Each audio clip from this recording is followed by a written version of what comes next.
discussion of social order in City of the Sun continues with Genoese sea captain explaining what he witnessed to Grandmaster of the Knights Hospitallers. I really wish that you would recount all their public duties and would distinguish between them, and also that you would tell clearly how they are all taught in common. They have dwellings in common and dormitories, and couches and other necessaries. But at the end of every 6 months they are separated by the masters. Some shall sleep in this ring, some in another, some in the first apartment, and some in the second. And these apartments are marked by means of the alphabet on the lintel. There are occupations, mechanical and theoretical, common to both men and women, with this difference, that the occupations which require more hard work and walking a long distance are practiced by men, such as plowing, sowing, gathering the fruits, working at the thrashing floor, and perchance at the vintage. But it is customary to choose women for milking the cows and for making cheese.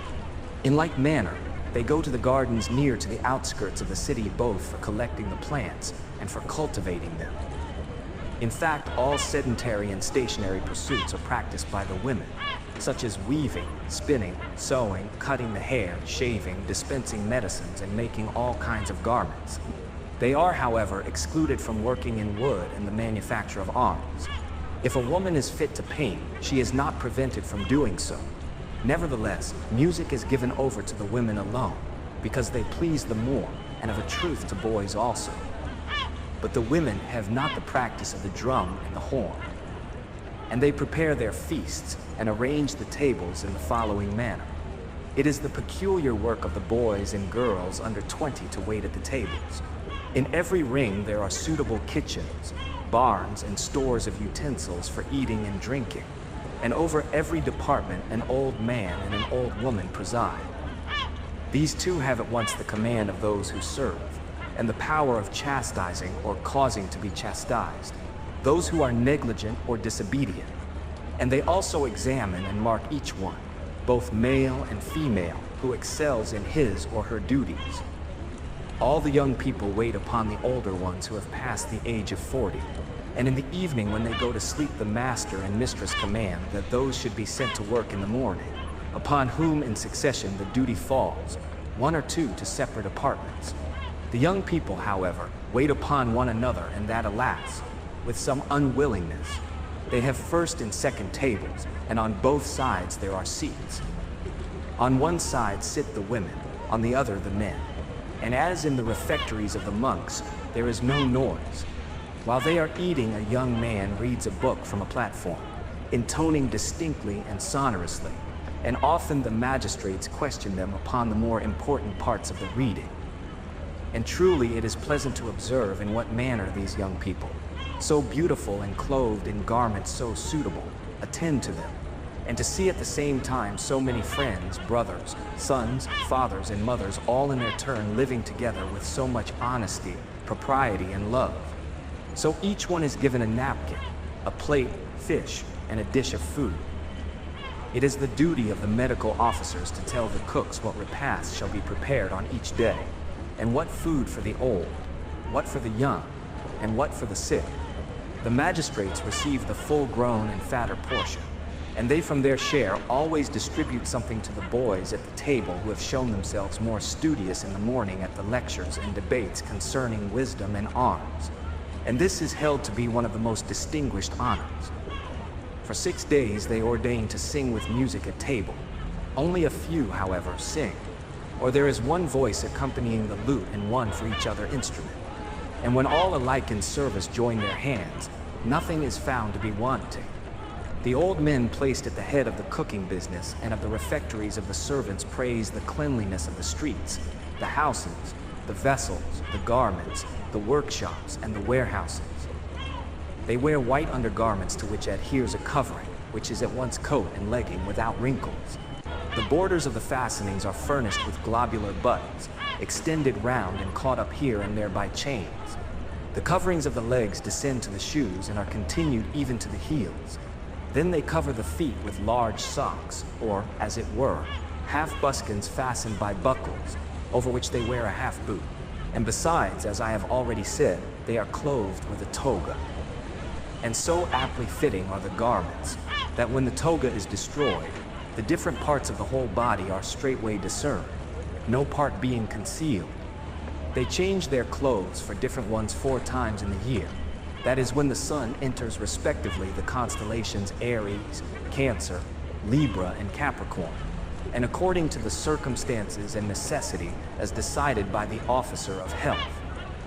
The keepers of clothes for the different rings are wont to distribute them, and it is marvelous that they have at the same time as many garments as there is need for, some heavy and some slight, according to the weather.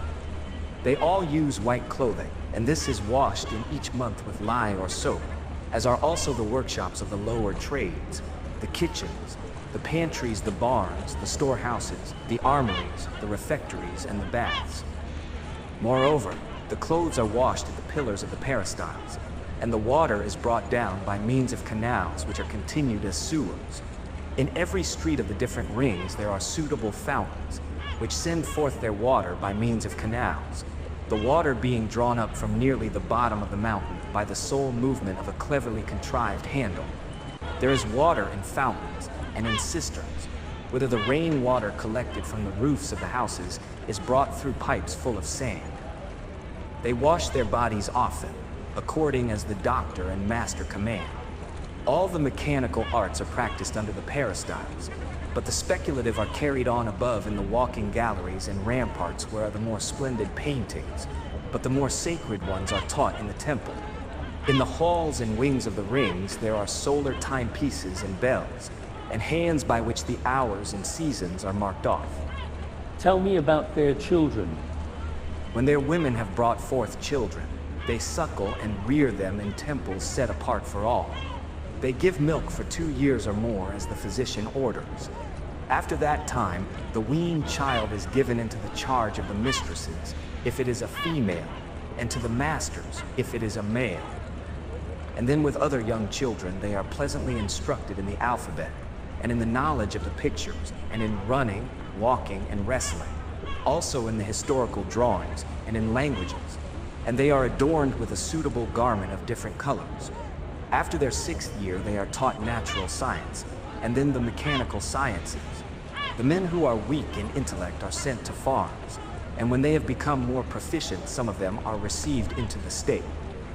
And those of the same age and born under the same constellation are especially like one another in strength and in appearance, and hence arises much lasting concord in the state, these men honoring one another with mutual love and help.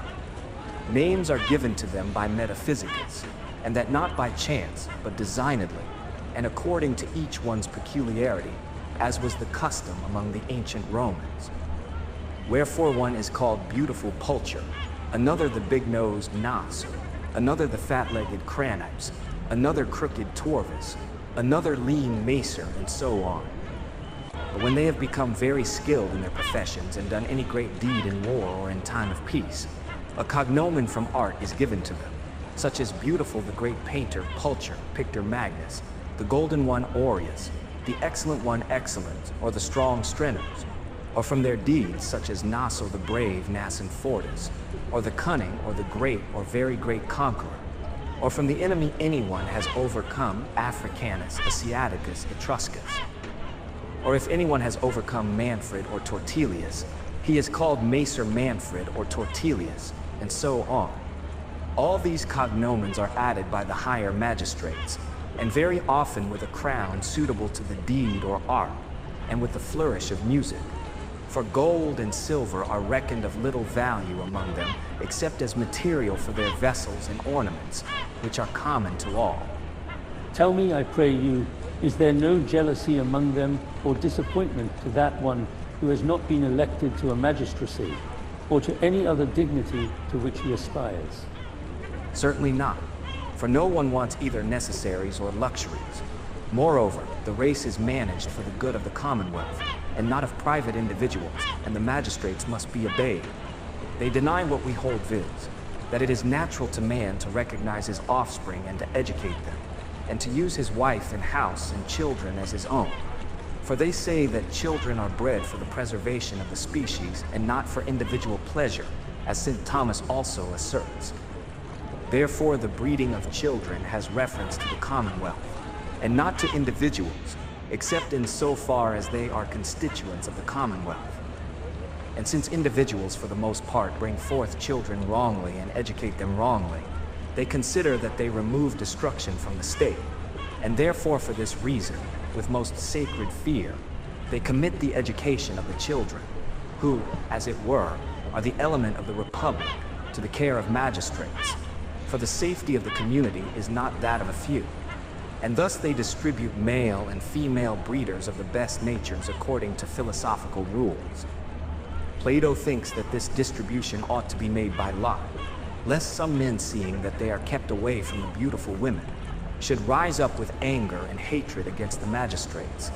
And he thinks further that those who do not deserve cohabitation with the more beautiful women should be deceived, while the lots are being led out of the city by the magistrates, so that at all times the women who are suitable should fall to their lot, not those whom they desire. This shrewdness, however, is not necessary among the inhabitants of the city of the sun, for with them deformity is unknown. When the women are exercised, they get a clear complexion and become strong of limb, tall and agile, and with them beauty consists in tallness and strength. Therefore, if any woman dyes her face, so that it may become beautiful, or uses high-heeled boots so that she may appear tall, or garments with trains to cover her wooden shoes, she is condemned to capital punishment. But if the women should even desire them, they have no facility for doing these things. For who indeed would give them this facility? Further, they assert that among us abuses of this kind arise from the leisure and sloth of women. By these means, they lose their color and have pale complexions, and become feeble and small. For this reason, they are without proper complexions, use high sandals, and become beautiful not from strength, but from slothful tenderness. And thus they ruin their own tempers and natures, and consequently those of their offspring. Furthermore, if at any time a man is taken captive with ardent love for a certain woman, the two are allowed to converse and joke together, and to give one another garlands of flowers or leaves, and to make verses. But if the race is endangered, by no means is further union between them permitted. Moreover, the love born of eager desire is not known among them, only that born of friendship. Domestic affairs and partnerships are of little account, because, accepting the sign of honor, each one receives what he is in need of. To the heroes and heroines of the Republic, it is customary to give the pleasing gifts of honor, beautiful wreaths, sweet food, or splendid clothes, while they are feasting. In the daytime, all use white garments within the city, but at night or outside the city, they use red garments either of wool or silk. They hate black as they do dung, and therefore they dislike the Japanese, who are fond of black. Pride they consider the most execrable vice, and one who acts proudly is chastised with the most ruthless correction. Wherefore no one thinks it lowering to wait at table or to work in the kitchen or fields. All work they call discipline, and thus they say that it is honorable to go on foot, to do any act of nature, to see with the eye, and to speak with the tongue. And when there is need, they distinguish philosophically between tears and spittle. Every man who, when he is told off to work, does his duty is considered very honorable. It is not the custom to keep slaves, for they are enough and more than enough for themselves. But with us, alas, it is not so. In Naples there exist 70,000 souls, and out of these scarcely 10,000 or 15,000 do any work, and they are always lean from overwork and are getting weaker every day. The rest become a prey to idleness, avarice, ill health, lasciviousness, usury, and other vices, and contaminate and corrupt very many families by holding them in servitude for their own use, by keeping them in poverty and slavishness, and by imparting to them their own vices. Therefore public slavery ruins them. Useful works in the field, in military service, and in arts, except those which are debasing, are not cultivated, the few who do practice them doing so with much aversion. But in the city of the sun, while duty and work are distributed among all, it only falls to each one to work for about 4 hours every day. The remaining hours are spent in learning joyously, in debating, in reading, in reciting, in writing, in walking, in exercising the mind and body, and with play. They allow no game which is played while sitting, neither the single die nor dice, nor chess, nor others like these.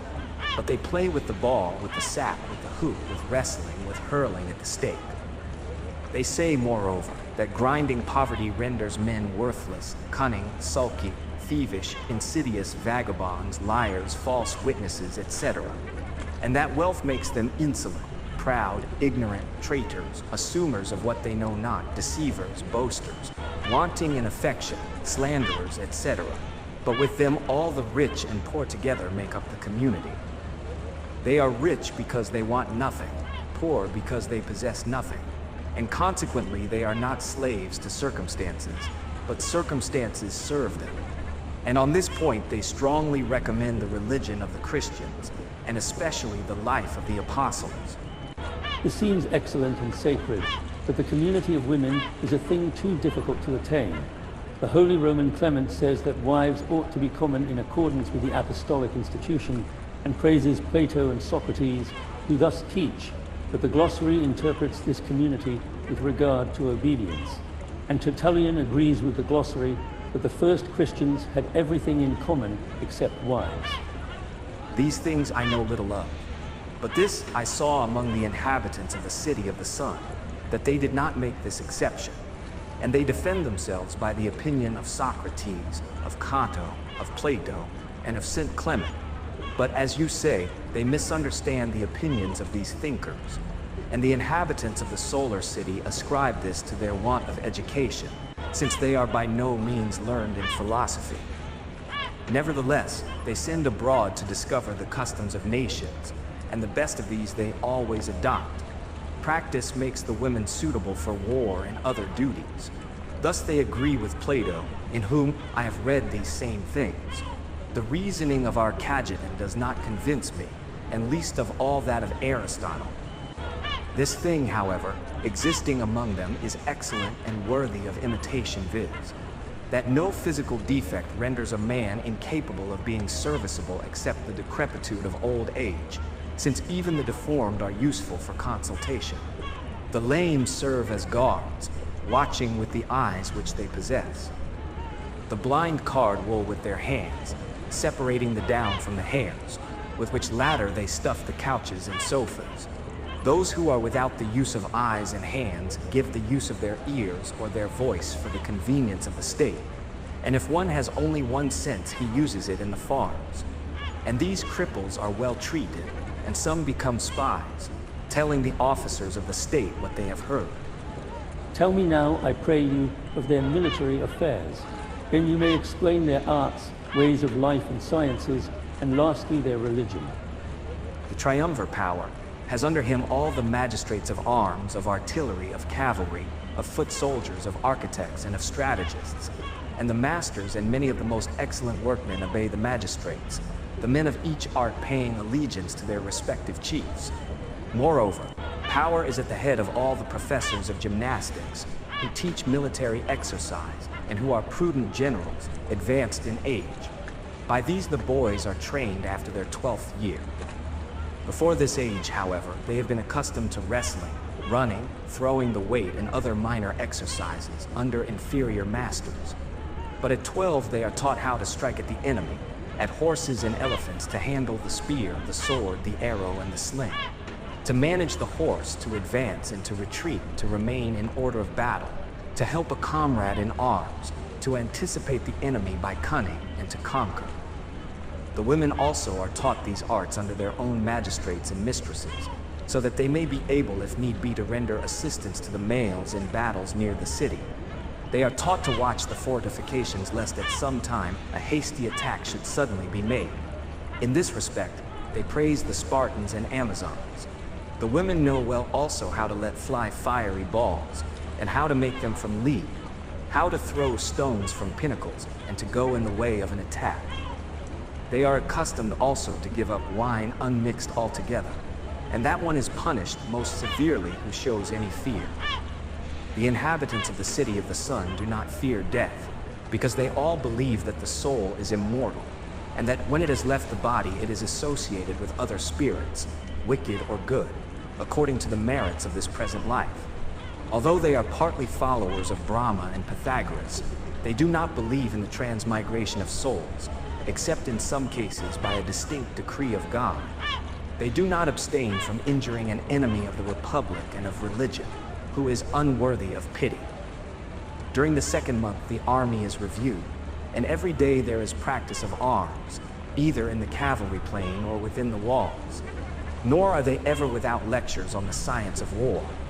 They take care that the accounts of Moses, of Joshua, of David, of Judas Maccabeus, of Caesar, of Alexander, of Scipio, of Hannibal, and other great soldiers should be read. And then each one gives his own opinion as to whether these generals acted well or ill, usefully or honorably. And then the teacher answers and says who are right.